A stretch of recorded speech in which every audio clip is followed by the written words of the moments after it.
Un trou noir. Nous pouvons l'imaginer sans mal grâce aux représentations existantes. Vortex géant ou disque noir, cernés d'effets lumineux tous plus ou moins spectaculaires.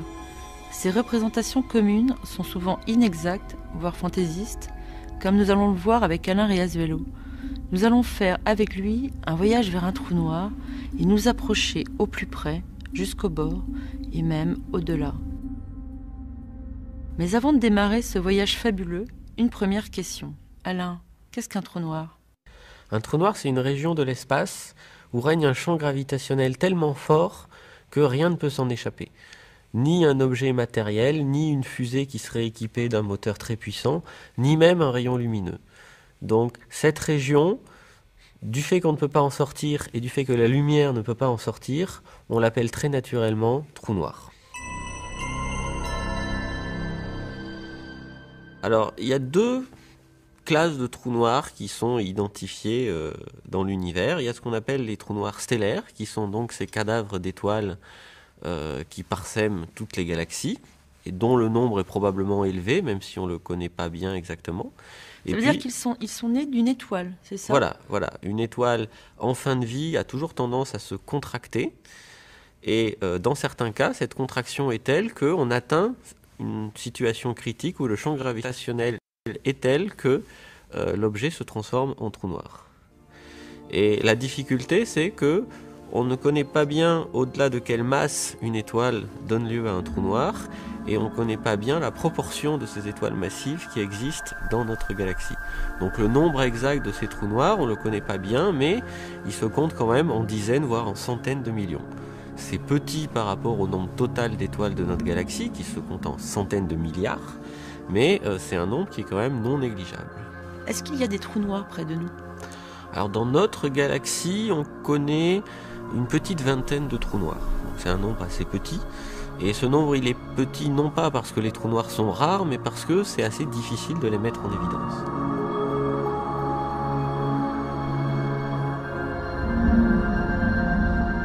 Est-ce qu'on pourrait transformer notre Soleil en trou noir ?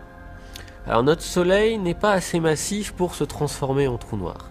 Ceci dit, pour donner un ordre de grandeur de ce qu'est un trou noir, pour transformer le Soleil en trou noir, il faudrait qu'on arrive à comprimer toute sa masse dans un rayon de quelques kilomètres, à peu près 3 kilomètres. Donc c'est très difficile de faire un trou noir à partir d'une étoile parce que ça nécessite de comprimer l'étoile, ou en tout cas le cœur de l'étoile, jusqu'à des densités fantastiques. C'est-à-dire qu'il faudrait que chaque centimètre cube du Soleil pèse quelque chose comme 1 milliard de tonnes pour que le champ gravitationnel qui règne alors soit suffisant pour que cet objet devienne un trou noir. Est-ce qu'il existe des trous noirs géants ?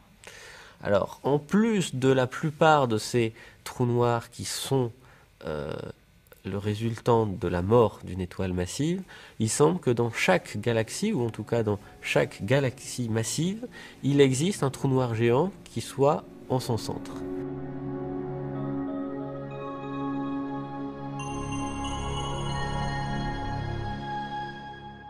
Mais dans la réalité, est-ce qu'on est sûr qu'ils existent vraiment, ces trous noirs ? Alors, c'est quelque chose qui a été très longtemps débattu, puisque le concept même de trou noir est très vieux. Il a été proposé à la fin du XVIIIe siècle par deux personnes, qui étaient un Français qui s'appelait Laplace et un Anglais qui s'appelait Mitchell. Mais la théorie des trous noirs telle qu'on la connaît, elle est née en 1916. Juste après la relativité générale, une des premières applications de la relativité générale, en fait, a été de trouver ce qu'on ne savait pas encore à l'époque, qui décrivait un trou noir. Et ça a été extrêmement débattu à cette époque-là. Et Einstein, par exemple, était assez réticent à cette idée, parce qu'il trouvait ces objets trop bizarres, finalement, pour accepter facilement leur existence. Alors évidemment, depuis plus de 80 ans, les choses ont beaucoup changé. Et aujourd'hui, on a énormément d'indications sur l'existence des trous noirs. Alors les trous noirs sont des objets qui sont extrêmement petits, c'est-à-dire qu'il est extrêmement difficile de les imager, parce que ce sont des objets petits qui sont très loin.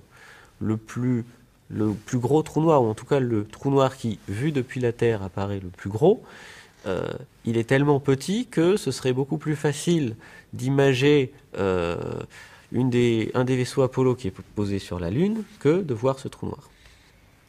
Ceci étant, on peut repérer des trous noirs par l'influence qu'ils ont sur l'environnement. Et l'image la plus convaincante, en tout cas la plus saisissante de ça, elle se situe dans notre propre galaxie. Si on regarde à l'endroit qui correspond au centre exact de notre galaxie, on voit une région où il y a énormément d'étoiles. Donc cette région où il y a énormément d'étoiles, elle ne peut s'expliquer que si on suppose qu'il y a une masse très importante au centre. Or la masse qu'il faut pour expliquer la présence de toutes ces étoiles est largement supérieure à la masse des étoiles que l'on voit. Donc on a une première indication qu'il existe un objet sombre et très massif au centre de notre galaxie. Mais en fait, on peut faire beaucoup mieux. C'est-à-dire que on peut regarder vraiment le plus près possible du centre et voir les étoiles qui sont près du centre. Et quand on fait ça, on voit tout un ensemble d'étoiles qui sont animées de mouvement et qui semblent être en orbite autour du centre de la galaxie, qui est cette croix rouge ici. Est-ce qu'elles orbitent aussi rapidement que cela? Alors ça, c'est un ensemble de clichés qui a été pris sur 15 ans. Donc évidemment, en vrai, elles mettent 15 ans à avoir cette trajectoire. Mais connaissant la trajectoire exacte de ces étoiles, on peut déterminer quelle doit être la masse qu'il faut mettre au centre pour expliquer ces trajectoires. Et cette masse-là, quand on l'évalue, on obtient une valeur qui est de l'ordre de 3,5 millions à 4 millions de fois la masse du Soleil. Or, vous voyez que individuellement, les étoiles, on les voit. Or, la région centrale, elle ne brille pas. Donc on a un objet qui est plusieurs millions de fois plus massif que ces étoiles et qui est largement moins lumineux. Et c'est donc ça, le cœur de notre Voie lactée. Voilà, le cœur de notre galaxie, c'est ça. Elle est occupée par un trou noir géant. Est-ce qu'on peut s'approcher d'un trou noir? Alors s'il y a un trou noir à côté, oui, on peut s'en approcher. Malheureusement, les trous noirs qu'on connaît sont beaucoup trop loin pour qu'on puisse espérer, dans un temps raisonnable, leur rendre visite. Alors par contre, ce qu'on sait faire aujourd'hui, c'est simuler ce que verrait un voyageur courageux ou imprudent qui s'approcherait d'un trou noir. Et on peut le faire parce qu'on connaît toutes les lois de la physique qui permettent de décrire ce qui se passe au voisinage d'un trou noir. C'est précisément le travail que vous avez réalisé. Voilà, et c'est ce qu'on va voir maintenant, c'est-à-dire l'influence de ce champ de gravitation énorme du trou noir sur son environnement et sur ce que l'on voit explicitement quand on est au voisinage de ces objets. Cette simulation, elle repose sur des équations de la relativité générale? Voilà. Aujourd'hui, les lois de la gravitation qui régissent le mouvement de tous les objets célestes, la structure des étoiles, cette théorie, c'est la théorie de la relativité générale qui a été découverte par Albert Einstein il y a bientôt un siècle. Et cette théorie prédit l'existence des trous noirs et permet d'expliquer leur structure détaillée et l'influence qu'ils ont sur leur environnement. Dans cette simulation, vers où allons-nous nous diriger? Alors on va supposer qu'il existe un trou noir assez massif qui est situé dans la direction de l'étoile Epsilon Eridani. Pourquoi Epsilon Eridani? Alors pourquoi? Parce que c'est une étoile assez proche du Soleil, elle est à quelque chose comme 8 ou 10 années-lumière du Soleil, donc c'est la banlieue proche du Soleil, et de ce fait c'est une étoile très connue parce que beaucoup d'ouvrages de science-fiction s'y réfèrent, et par exemple dans Star Trek, c'est une étoile qui a été présentée à une époque comme étant le lieu de naissance de Monsieur Spock. Dans un premier temps, on va simplement voir, alors que le trou noir est encore trop loin pour être visible, ce qui se passe quand on accélère à des vitesses extrêmement élevées.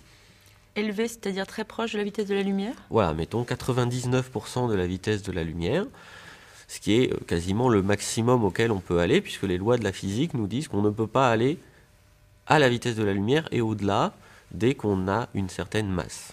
Si nous étions astronautes de ce voyage, est-ce que nous pourrions survivre à cette accélération? En principe, non, parce que l'accélération serait tellement violente qu'on ressentirait exactement la même chose que quand on se heurte à un mur ou n'importe quel obstacle et où on est décéléré très violemment. En fait, l'accélération qu'on subit est telle qu'en principe, le corps humain serait instantanément détruit par la violence du choc qui serait ressenti. Donc, on va supposer, puisqu'on suppose déjà qu'on peut aller à la vitesse de la lumière ou peu sans feu, qu'on a aussi une technologie qui permet de protéger les organismes et de se rendre sans trop de risques à de grandes distances sans être écrasé par cette accélération.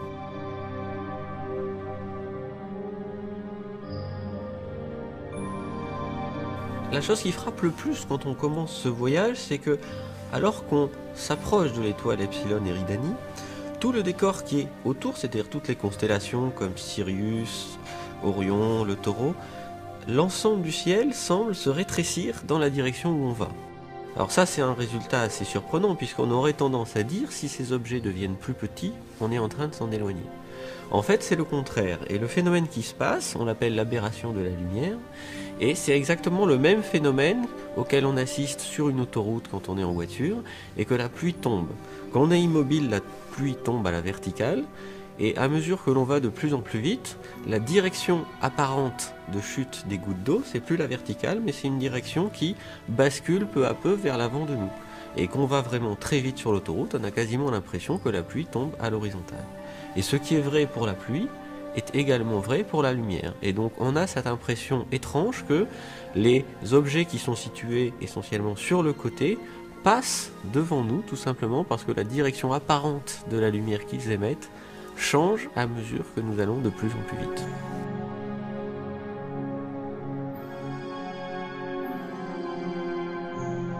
Et là, par exemple, on voit un anneau. Est-ce que c'est la Voie lactée?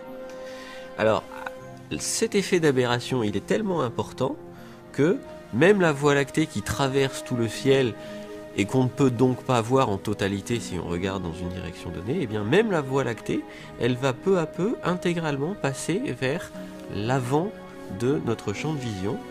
Et même s'il y a des régions de la Voie lactée qui sont quasiment à l'opposé de l'étoile Epsilon Eridani, au bout d'un moment, ces régions de la Voie lactée vont passer devant nous. Ça pourrait presque nous servir de rétroviseur. Oui, d'une certaine façon, quand on va à une vitesse proche de la vitesse de la lumière, la quasi-totalité de ce qui est autour de nous a l'air situé devant nous. Et donc, d'une certaine façon, on voit presque toutes les directions qui sont derrière nous. Il n'y a que le point qui est situé exactement derrière nous qui n'est évidemment pas accessible.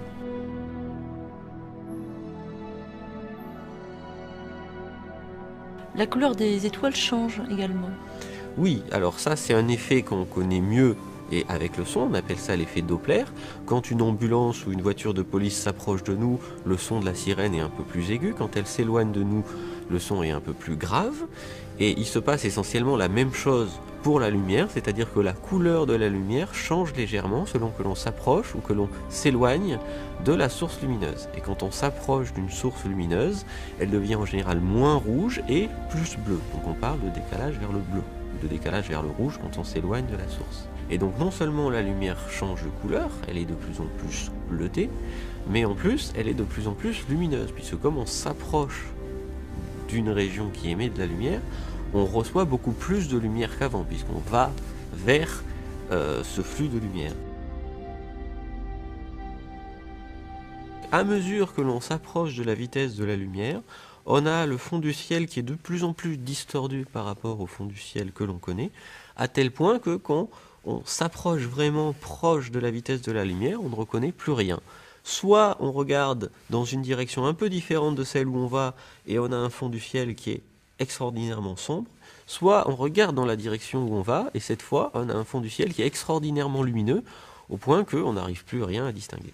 Derrière nous, si on se retournait, ce serait totalement noir. Derrière nous, ce serait extrêmement sombre. Si on regardait le début de la phase d'accélération, on verrait les étoiles devenir de plus en plus sombres, devenir un peu plus rouges, c'est-à-dire que d'une couleur blanc, bleuté, elle deviendrait peu à peu orangée puis rouge, et puis au bout d'un moment, elle disparaîtrait parce qu'elle deviendrait trop peu lumineuse pour que notre œil arrive à les voir.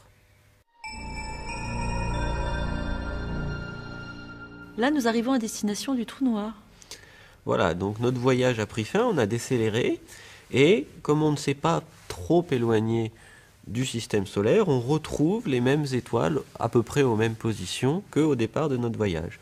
Sauf que maintenant, dans le lointain, on voit une petite région sombre qui se détache sur le fond lumineux. Donc comme attendu, le trou noir, la première chose que l'on remarque, c'est cette région parfaitement sombre qui se détache sur ce fond étoilé légèrement bleuté. Il se passe des choses étranges autour du trou noir. Alors oui, évidemment, un trou noir, c'est pas juste un objet, un cache parfaitement noir qui serait situé devant une image. Comme le trou noir est muni d'un champ gravitationnel très intense, il empêche la lumière de s'échapper quand elle est dedans, mais il affecte aussi la trajectoire de la lumière qui passe dans son voisinage. Et donc, au voisinage du trou noir, ce que l'on voit, ce sont des rayons lumineux qui sont passés très près du trou noir, et qui donc n'ont pas voyagé en ligne droite comme de coutume, mais qui ont été significativement déviés.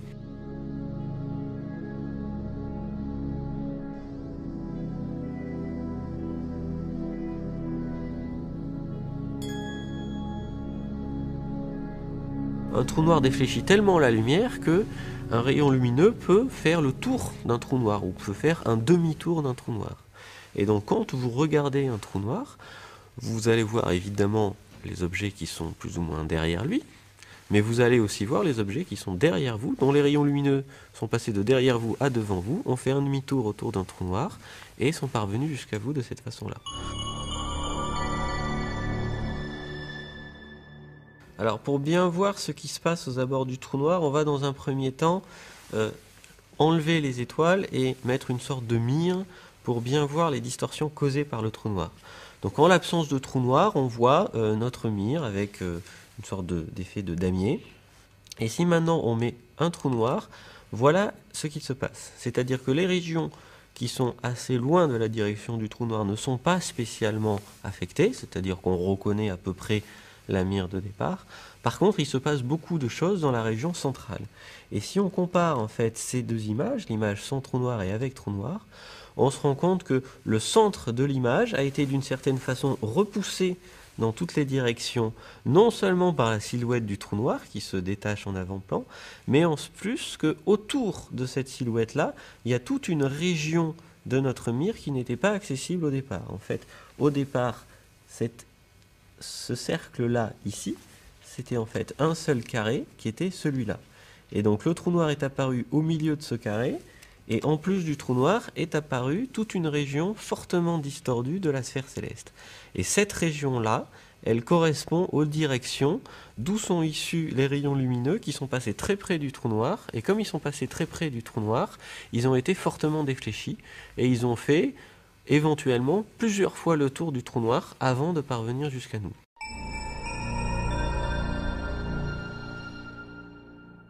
Et qu'est-ce que cela donnerait avec un ciel étoilé?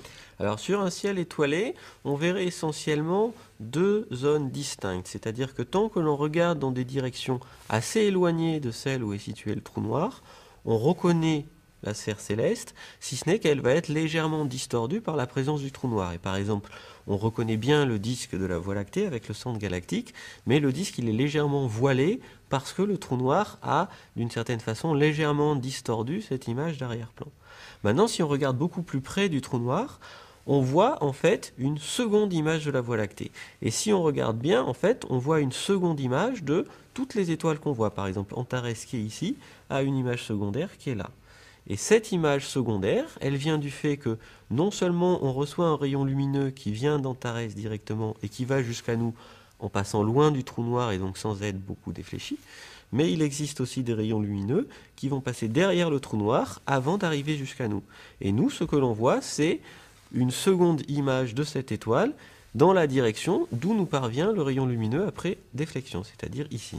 Et peut-on voir plusieurs images fantômes, d'autres? Alors oui, bien sûr, si on s'amuse à zoomer sur la région la plus interne, on se rend compte que sur le bord de la silhouette du trou noir, il y a une sorte de halo lumineux. Et ce halo lumineux, c'est une seconde image fantôme de la Voie lactée.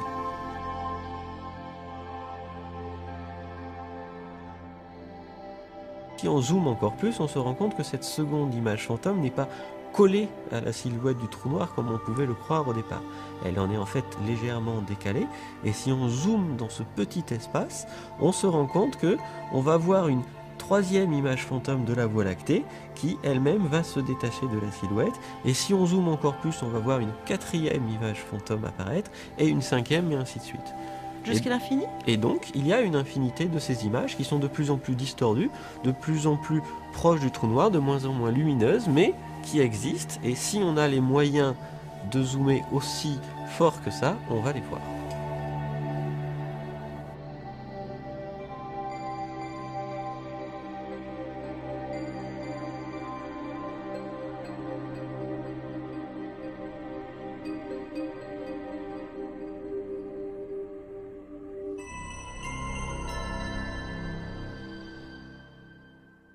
Peut-on rester immobile face à ce trou noir? Alors on peut rester immobile, mais comme le trou noir nous attire, pour rester immobile, on va devoir dépenser beaucoup d'énergie. Donc pour rester au voisinage du trou noir sans dépenser d'énergie, le plus simple c'est de faire la même chose qu'on fait avec un satellite autour de la Terre, c'est-à-dire qu'on se met en orbite, et on va avoir une trajectoire, par exemple circulaire, autour du trou noir, sur laquelle on peut rester à peu près indéfiniment. N'est-ce pas dangereux? Alors tant qu'on est loin du trou noir, c'est pas dangereux, parce que le champ gravitationnel loin d'un trou noir, c'est exactement le même que celui d'une étoile qui aurait la même masse. Par exemple, nous sommes à quelle distance? Pour savoir à quelle distance on est, en fait, il faut regarder à quelle vitesse on tourne autour du trou noir, et ça permet de déduire la masse du trou noir et la distance. Donc ici, on a une distance de à peu près 2 millions de kilomètres d'un trou noir qui fait quelques dizaines de milliers de fois la masse du Soleil.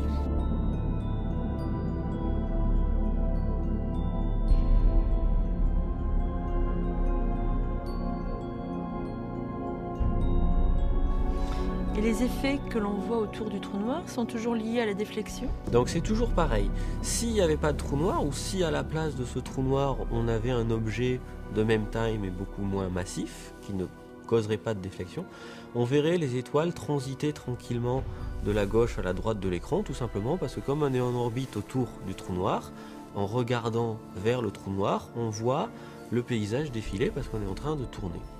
Mais comme il y a ce trou noir, il y a ces effets de déflexion, et les étoiles, au lieu de transiter suivant une ligne horizontale ici, tout se passe comme si elles essayaient d'éviter le trou noir dans leur trajectoire apparente. Et ça, c'est explicitement les effets de déflexion, avec les effets de démultiplication des images, d'amplification des images, c'est les effets de l'antigravitationnel. Et donc on retrouve tout ce qu'on a vu tout à l'heure, sauf que cette fois on est en orbite et c'est une trajectoire qui est parfaitement réaliste. Est-ce que nous voyons actuellement, c'est bien la Voie lactée? Alors, on est en orbite sur un plan qui correspond au plan de la Voie lactée. Donc la bande marron-jaune qu'on voit ici, c'est la Voie lactée. Et ici, le trou noir passe devant, enfin c'est plutôt nous qui passons devant le centre galactique, qui est fortement déformé, dont on voit la luminosité considérablement amplifiée, puisqu'au lieu d'être un petit bulbe, toute la luminosité est éclatée sur toute cette région annulaire, et on voit la Voie lactée en arrière-plan, et on voit à nouveau des images multiples avec ici la Voie lactée et ici sa première image fantôme. Et même quand la Voie lactée va sortir de l'écran, c'est-à-dire qu'on va regarder dans une direction assez différente du centre galactique, on va encore voir le centre galactique par son image fantôme ici. Et pendant toute l'orbite, on peut suivre le centre galactique alors que sa vraie image est très loin de la direction où on regarde.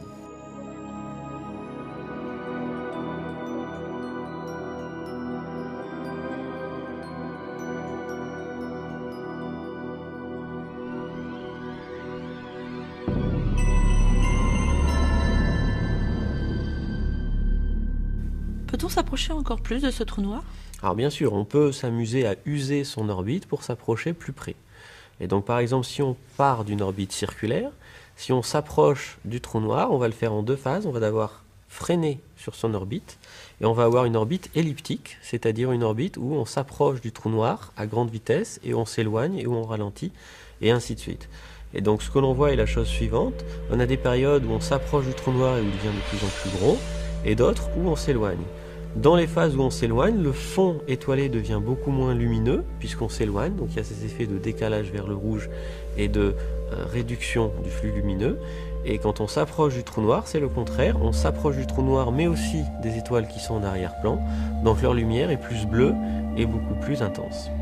Donc on ne va pas tomber dedans? Pour l'instant, on ne tombe pas dedans puisque là on vient d'en sortir. Et une fois que, au bout d'un cycle, on a réussi à s'en échapper, on peut continuer cette orbite indéfiniment, on ne va pas se mettre subitement à tomber dedans.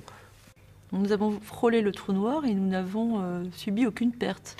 Pour l'instant, nous n'avons subi aucune perte parce que nous sommes restés à distance respectable. Ceci étant, si on s'approche trop près d'un trou noir, on risque de sentir l'intensité du champ gravitationnel du trou noir, non pas parce que il est intense, mais parce qu'il varie beaucoup sur des petites distances.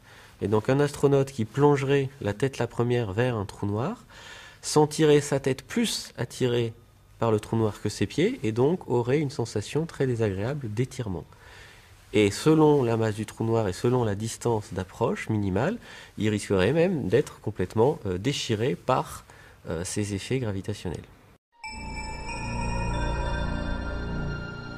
Imaginons que je fasse du saut à l'élastique et que je me laisse tomber vers le trou noir. Que se passerait-il?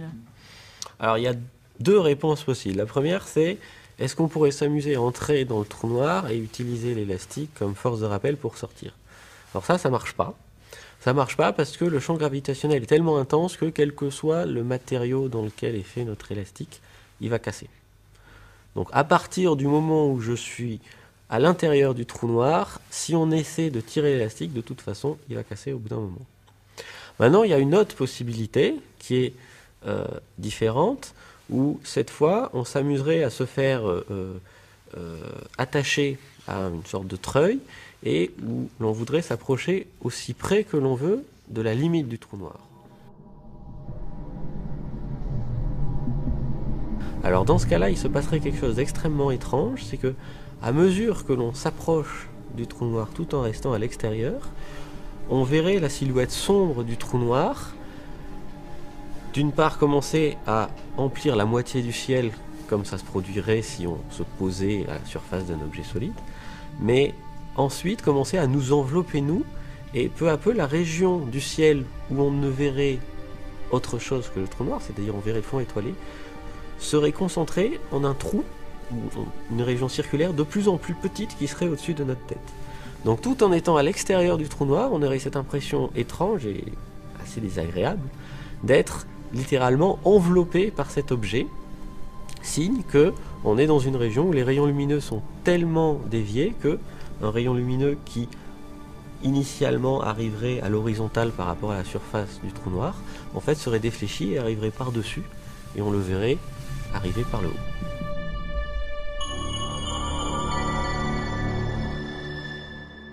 Finalement, nous sommes passés très très rapidement près de ce trou noir, et même si je sais que c'est très dangereux, est-ce qu'on peut encore s'en approcher plus? Alors on peut s'en approcher plus, mais on entre dans une région où les orbites sont extrêmement instables. C'est-à-dire qu'une petite erreur de trajectoire peut nous coûter la vie, puisqu'on peut décrocher très brutalement de notre orbite et tomber dans le trou noir. Alors si cependant on a une bonne trajectoire initiale, on peut s'approcher beaucoup plus près du trou noir, mais évidemment ça nécessite d'arriver très vite sur le trou noir. Donc ce qu'on va faire, c'est qu'on va partir de très loin pour acquérir une grande vitesse lors de cette chute assez longue sur le trou noir. Et cette grande vitesse nous permet, si évidemment on fait l'effort de ne pas tomber droit dessus mais légèrement sur le côté, elle nous permet de rester autour pendant quelques temps avant de repartir. Donc là, à la distance d'approche la plus courte, on est à 2 fois le rayon du trou noir, ce qui est extrêmement court. Et on va extrêmement vite, ce qu'on voit là, puisque le fond du ciel est extrêmement lumineux, et on va ici à peu près 70% de la vitesse de la lumière. Et on a fait combien de tours du trou noir? Alors là, on a fait à peu près 3 tours, quelque chose comme ça, ce qui est aussi quelque chose de surprenant, c'est-à-dire que si on utilise les lois de la gravitation universelle qu'on connaît, dans ce genre de trajectoire, on ne devrait faire qu'un demi-tour. Mais ici, la structure du champ de gravitation du trou noir est différente de celle prédite par la gravitation universelle, puisqu'elle est décrite par la relativité générale, et donc elle nous permet en fait d'avoir une orbite où on est quasiment en orbite circulaire autour du trou noir avant d'en être éjecté. Imaginons que je sois dans un vaisseau spatial près du trou noir. Si je regarde de côté par un autre hublot, qu'est-ce que je verrai? Alors de côté, on voit la chose suivante. Là, je regarde sur la droite par rapport à l'image précédente. Donc moi, je suis en train de me diriger vers une direction qui est à gauche de l'écran, et la direction d'où je viens, elle est sur la droite.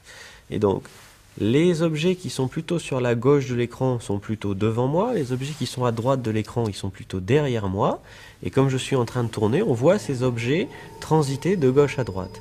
Et comme les objets passent de devant à derrière, on voit leur luminosité s'atténuer considérablement, ainsi que leur couleur qui varie et qui devient de plus en plus rouge. Et donc c'est à nouveau l'illustration de ce phénomène de décalage vers le rouge quand l'objet passe derrière nous.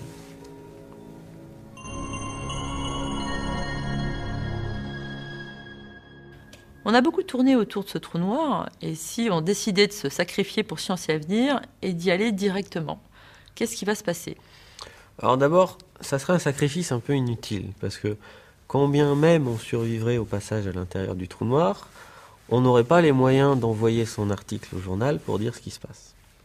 Donc de toute façon, c'est plutôt pour satisfaire sa curiosité personnelle qu'on ferait ça. Alors si on allait droit vers le trou noir, au début il ne se passe rien de particulier, le trou noir devient de plus en plus gros puisqu'on s'en rapproche, et le fond du ciel devient de plus en plus lumineux. Donc ça c'est normal.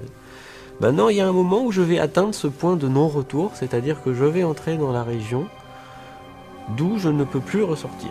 Alors ce point de non-retour là, il ne se traduit pas par un effet observable. On ne peut pas le repérer. Non, on ne peut pas. C'est exactement comme un nageur qui voudrait traverser une rivière en aval de laquelle il y a une chute d'eau. S'il se met trop près de la chute d'eau, il y a un moment donné où il ne pourra plus revenir sur la rive et où il est inéluctablement voué à aller dans la chute d'eau et à mourir. Mais le moment où il s'approche de trop près ne se traduit pas par un effet observable. Et ici, c'est exactement la même chose. Et donc, dans la simulation, voilà, on représente par un flash vert le moment où on franchit ce point de non-retour, et il n'y a rien de notable qui se passe entre avant et après ce moment-là. Désormais, nous sommes condamnés. Voilà, désormais nous sommes condamnés. Là, on a arrêté l'image, mais évidemment, on continue à progresser vers le centre. Mais nous sommes condamnés. C'est-à-dire que si on essayait de faire demi-tour et qu'on regardait derrière nous, eh bien, on verrait un peu ce que aurait vu notre astronaute au bout de son élastique, c'est-à-dire qu'on verrait peu à peu le ciel, enfin en tout cas l'horizon du trou noir nous envelopper, sauf que on atteindrait le centre du trou noir avant d'arriver à sortir du trou noir, et on serait à ce moment-là détruit par ces effets de déchirement créés par le champ gravitationnel. Et donc voilà, au bout d'un moment, le trou noir il devient de plus en plus gros, donc il occupe tout l'écran, donc là c'est pas très intéressant. Ce qui est plus intéressant, c'est ce qui se passe si on regarde sur le côté. Donc si je remontre la même séquence en me plaçant sur le côté, donc là je regarde du côté droit, je suis en train de tomber sur le trou noir qui est à gauche ici. Donc au début il se passe rien de notable, si ce n'est que j'ai l'impression que les étoiles avancent ici. Donc ça c'est le phénomène d'aberration qu'on a vu tout à l'heure, c'est-à-dire que comme j'accélère vers la gauche, j'ai l'impression que les objets qui étaient sur la droite passent devant moi. Et puis sur la gauche de l'image, je commence à voir un ciel de plus en plus lumineux. Là, je vois apparaître la région sombre qui délimite la silhouette du trou noir. C'est ce qu'on appelle l'horizon du trou Voilà, noir. c'est ce qu'on appelle l'horizon. Et à mesure que le temps passe, en fait, j'ai cette impression très bizarre du ciel qui me tombe littéralement sur la tête et qui devient extrêmement sombre avec une seule région qui elle est extraordinairement lumineuse, qui est entre donc l'horizon du trou noir et le ciel. Désormais, nous sommes perdus. Voilà, désormais nous sommes perdus. On a vu le petit flash vert qui signale le passage de l'horizon, qui n'existe pas en réalité, qui est juste là pour montrer à quel moment ça se produit. Et la dernière chose que l'on voit, c'est ceci, avec un ciel très sombre d'un côté parce que c'est le trou noir, un ciel très sombre de l'autre parce que le ciel est très décalé vers le rouge, donc il n'y a plus de lumière, et juste un cercle extraordinairement lumineux qui nous entoure. Et c'est ça la dernière chose que l'on voit avant de heurter le centre du trou noir, où on est inéluctablement détruit.